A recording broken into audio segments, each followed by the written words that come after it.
Greetings internet!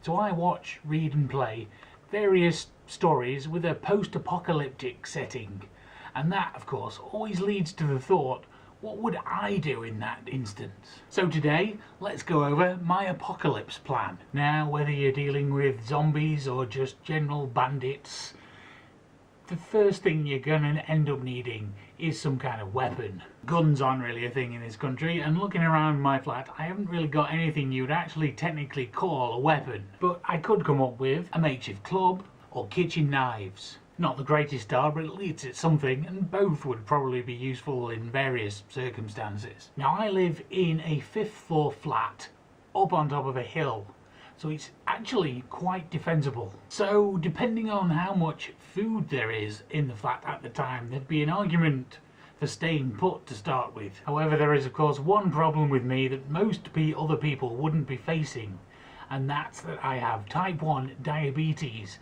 and require daily injections of insulin to live. So for me, immediately, my first start would have to be walk up the road 2 minutes to the nearest pharmacy and raid all their insulin supplies. There's also a mini supermarket up there, a hardware store and a pawn shop, so there's all sorts of useful items to be had there that I don't currently have in the flat. So without question that has to be my first order of business, but unfortunately it's also going to be a lot of other people's first order of business, and I guess again that's where the weapons would have to come in. But even with a massive stash of insulin, the problems don't end there. It might not happen right away, but in most apocalyptic scenarios you're going to end up with no power, and unfortunately synthetic insulin only lasts about a month unrefrigerated. So for me, my life would become about acquiring the necessary insulin to stay alive. I would pack a bag, head to the shops, and then probably never come back here. While I'm at the pharmacy, the next step would be to find out where the warehouse is that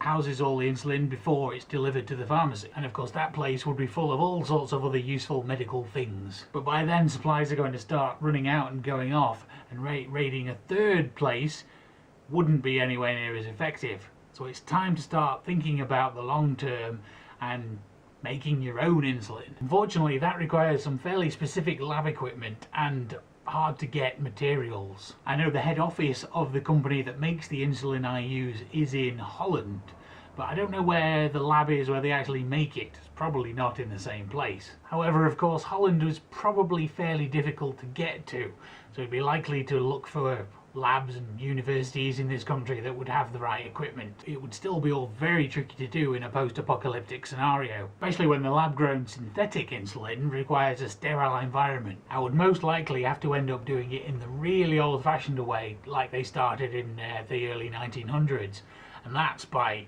actually taking the pancreas from cows, pigs or dogs and grinding it up. And of course while you're doing that, the cows and the pigs make a nice food source.